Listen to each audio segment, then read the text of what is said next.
Okay, so some of you are probably happy that we're finally here at the final part of this video series that we've been in, having many kids. Some of you, on the other hand, might be sad. And some of you are probably indifferent. You really don't care what video it is, just as long as there's a video.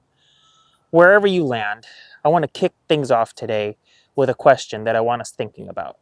And that is, if I said to you, look, over there's a wealthy person, and you turn to look, what would you expect to see? What in your mind is a wealthy person? Well, let's find out together.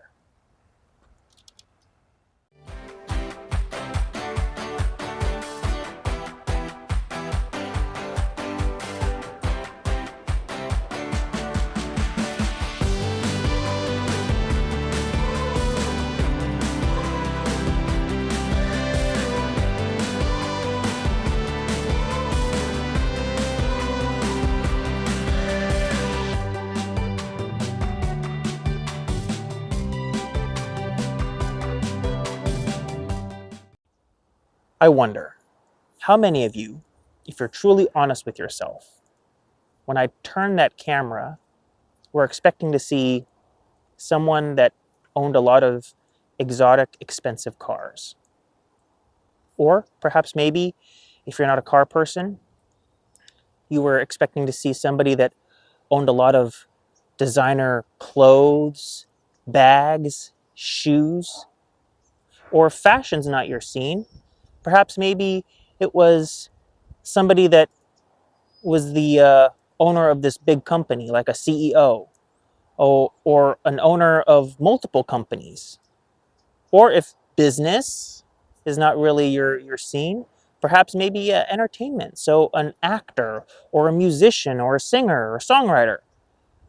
Whatever it might be, let me submit to you this. Maybe, could it be that wealth is not dependent upon how many things or accolades you have? And could it be that wealth, according to the Bible, is actually based upon how many kids you have? Now that's an idea. That's an idea that I don't think a whole lot of couples, husbands and wives, really think about. Sure, they might think that kids are a blessing and a joy, but in small quantities. 1, 2, maybe 3, and that's it. You draw the line. But why go beyond that? Now, I've addressed some of these, lies that couples have been sold in previous parts, but I want to now make the case for why it's important, why having many kids are important. And this idea of kids being looked at as the more you have, the more wealthy you are. So to drive this point home, I have a clip to show us from the Lila Rose podcast. Now, I've included a clip from this podcast in previous parts from this series.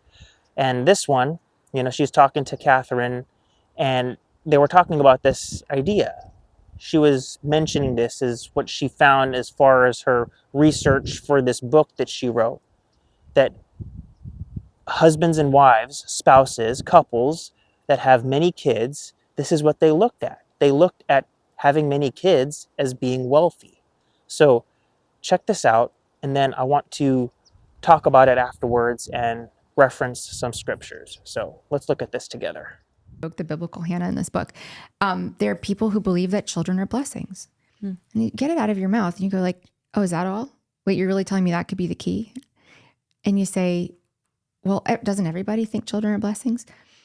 Well, maybe not in the way that these women do. So one of the ways I help to give people a sense of what do they mean when they say they're blessings, they believe children are blessings in exactly the way that someone might think wealth is a blessing, right? So you'd never say, I'm kind of done accumulating wealth. Like I'm done, I'm rich enough.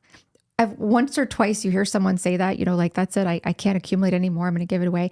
Or they might say, I hit 10, 15 million, I don't know. And they're like, right. I have enough to live off, so I'm going to stop trying. That's right. And when we remember that wealth isn't just money or cash money or assets, it could be many different things. Actually, defined more metaphysically. No one's done being wealthy, and no one's done being healthy. No one says, I'm as fit as I need to be. Like, I'm done. I could kind of slack off now. Like, I'm going to go back to my old life. Health and wealth aren't the types of things that you ever think you'd be done having. So when I say these are women who think children are blessings, they mean it in that way. And they didn't think, in the words of one woman I interviewed, they didn't think you could have too many children any more than you could be too wealthy or too healthy. And so that's where I say, well, yeah, everybody says that their children are blessings in a maybe a trite way or cliche way, but this is what they meant. They really believe that each extra child, intrinsically different from the last one, unique, has a divine purpose, brings a gift to the world that no other child could bring.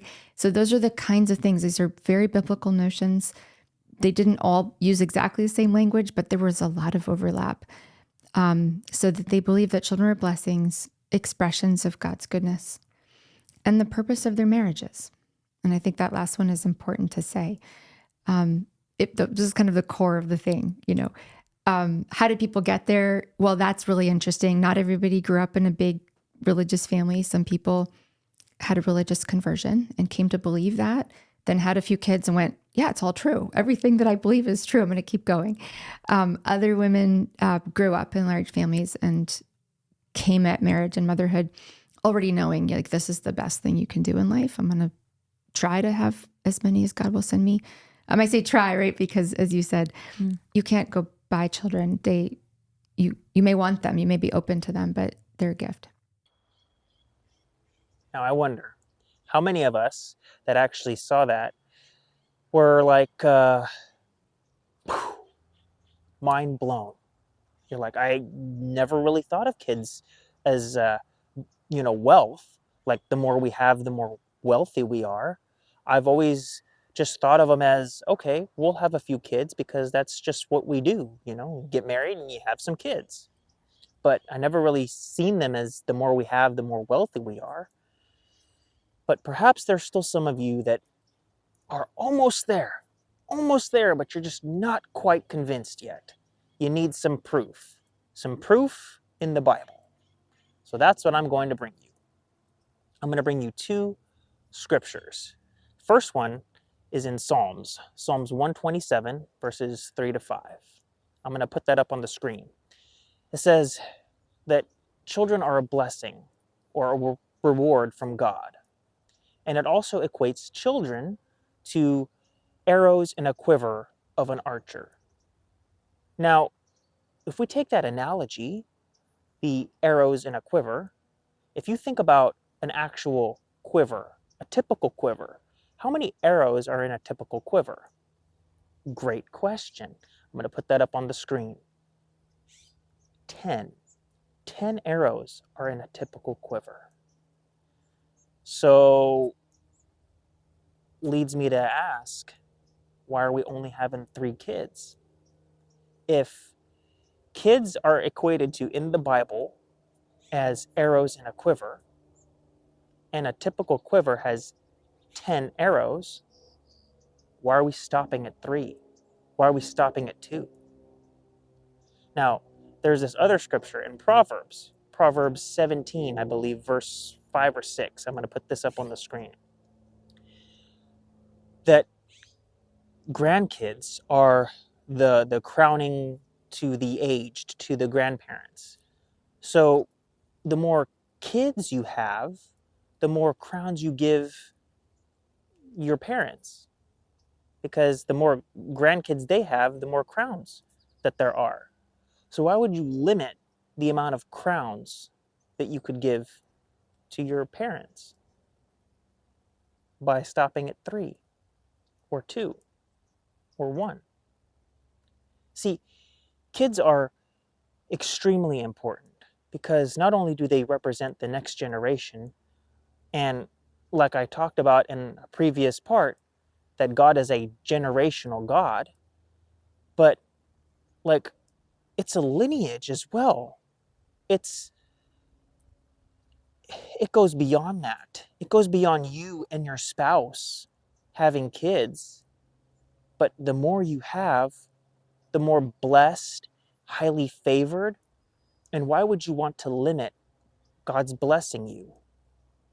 If we look at kids as wealth and blessings, why stop?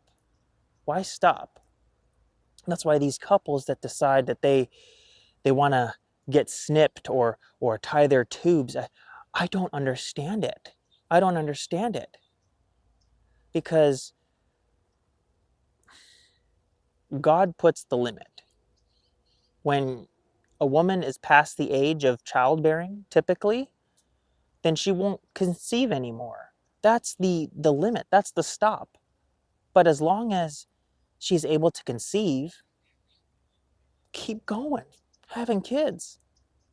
Keep going as much as God will bless you. If He has opened your womb to all the women, if He has opened your womb, don't try to play God and close it because you just want to, sleep with your spouse, but you don't want that possible chance of having kids. If He has blessed your womb, go forth and multiply. Be fruitful and multiply. It is a command from God. And who are we to disobey that? Who are we? Who are we? So I really hope this series has helped open our eyes to the importance of having many kids and why it's crucial and critical, why it's important. So pray about it. Pray about all of these parts that I brought up and all of these topics that I addressed. Just pray that God will direct you and